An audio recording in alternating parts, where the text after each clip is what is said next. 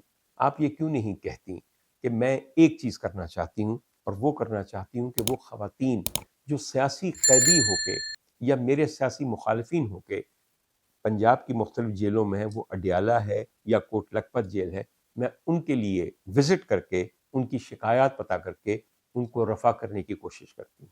میری نظر میں اور شاید بہت سارے اور لوگوں کی نظر میں آپ کا یہ ایکشن اپنی ان ظلم کی داستانوں کو دہرانے سے کہیں بہتر پرسیو کیا جائے گا. یہ گڑ کو شیشیوں میں رکھنا، شیشیوں کا ٹوٹ جانا، کرچیاں ہو جانی، کرچیوں کو وہاں بکھر جانا، یہ فرائنگ پین، یہ ہیٹر فرائنگ پین والا، یہ سوٹوں کو استری کرنا، یہ کوئی بھی شخص جو جیل میں رہ چکا ہے، جو آج بھی جیل میں ہے، جو جیل کی انتظامیہ کا حصہ ہے، یہ آپ کو بتائے گا کہ یہ باتیں حقیقت سے بہت دور ہیں. میری بات کا برا نہ منائیے، میں صرف یہ آپ کو کہہ رہا ہوں کہ بات سوچ سمجھ کے کرنی چاہیے تاکہ لوگوں کی بلیویبلٹی کے بارے میں شک نہ ہو. جیل میں ایک چیز جو آپ کو بالکل نہیں ملتی وہ ہے چولہا. آپ چولہے سے آگ لگا سکتے ہیں، جیل میں پوری لا اینڈ آرڈر سچویشن پیدا کی جا سکتی ہے. تو مجھے بتائیے فرائنگ پین پھر کیا کرنا ہے؟ ٹھنڈے فرائنگ پین تو کوئی کام نہیں کرتے. اگر چولہا نہیں ہے تو دیگچی یا فرائنگ پین کا تو سوال ہی پیدا نہیں ہوتا.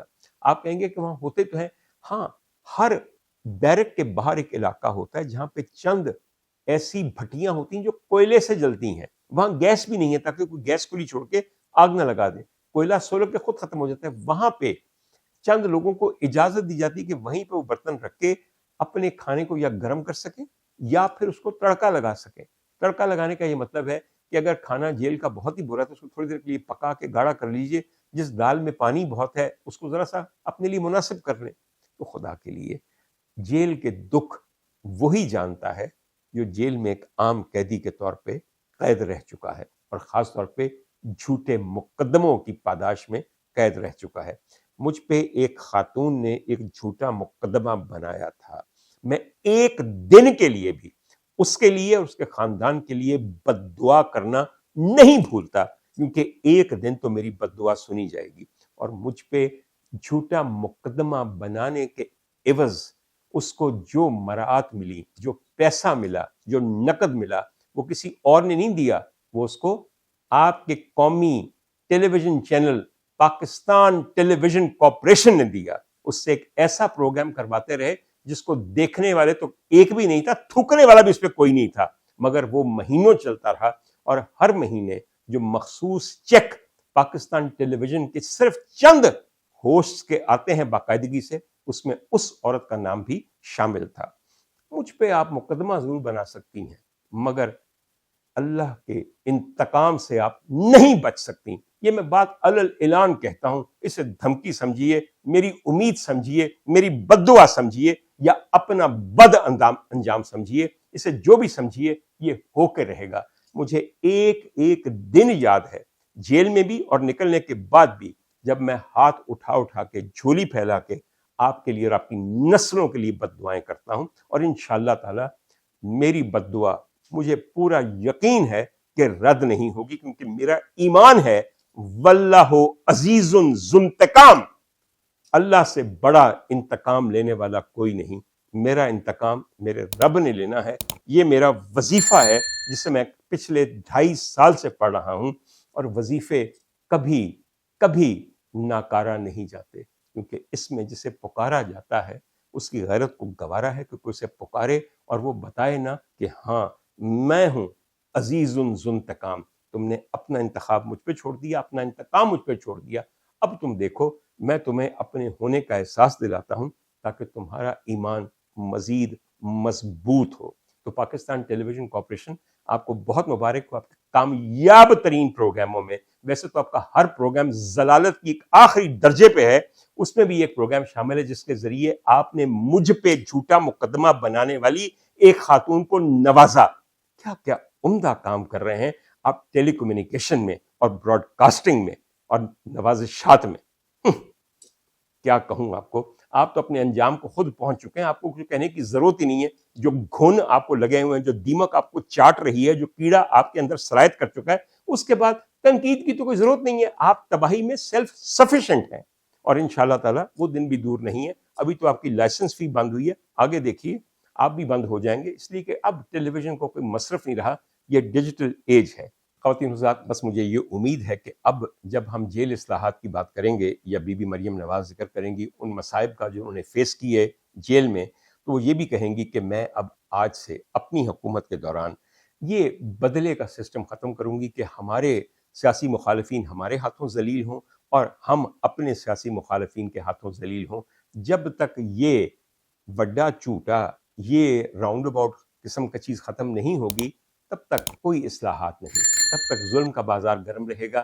اور جب تک ظلم گرم ہے, جب تک آپ کا ایٹیٹیوڈ انتقام کا ہے, تب تک کوئی چیز بہتر نہیں ہو سکتی, کسی چیز کی اصلاح ہو نہیں سکتی. خواتین حضرات, یہاں پہ میں اب ایک خاص تھوڑا سا ٹائم دینا چاہتا ہوں ایک ایسی خاتون کے ذکر پہ جن کی حال ہی میں 1 جولائی 2026 کو وفات ہوئی ہے. میری نظر میں یہ خاتون ویسے تو بے انتہا مجھے پسند تھی, مجھے ان سے بڑی محبت تھی, میرے دل میں ان کے لیے بڑی عزت تھی, لیکن ان کو ایک خاص امتیاز حاصل تھا.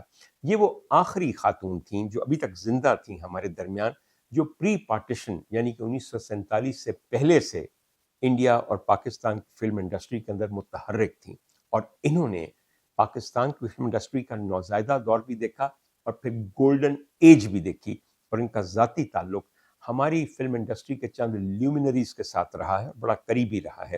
خواتین حضرات, میں یہاں ذکر کرنا چاہتا ہوں میڈم یاسمین شوکت صاحبہ کا. میڈم یاسمین شوکت صاحبہ کو آپ لوگ میں سے بہت لوگ نہیں جانتے ہوں گے, لیکن اگر میں ان کے بارے میں آپ کو بتاؤں تو شاید آپ کے ذہن میں بات آ جائے.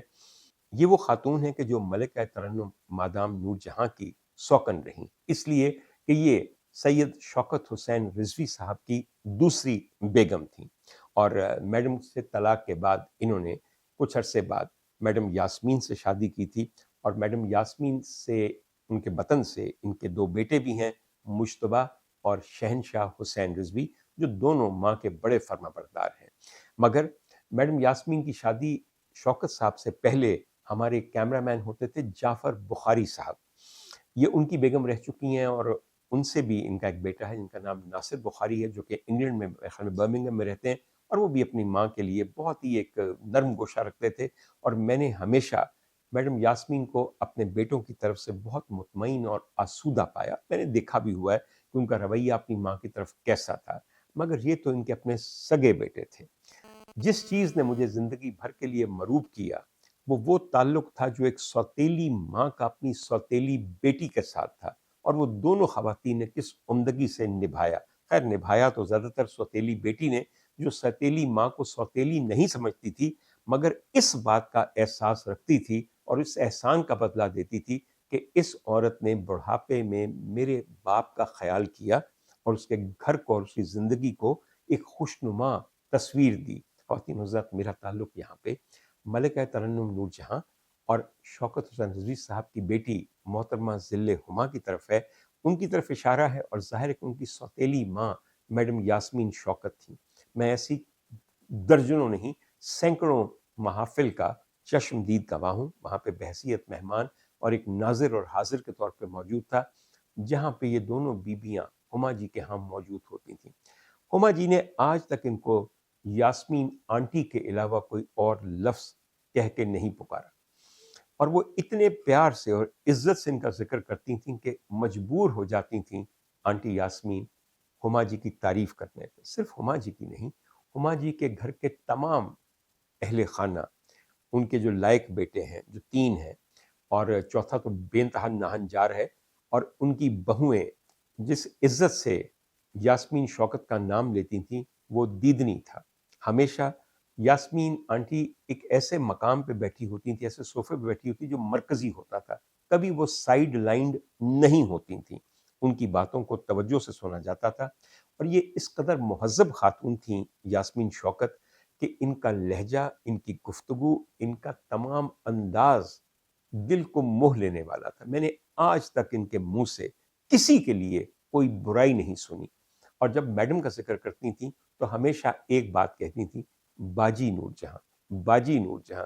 ایک ان کی بات مجھے بہت پسند ہے, کہتی تھیں کہ میں شوکت صاحب کے نکاح میں تھی, ہم دونوں شاہ نور اسٹوڈیو میں رہتے تھے, وہی شاہ نور اسٹوڈیو جو دراصل میڈم کی وجہ سے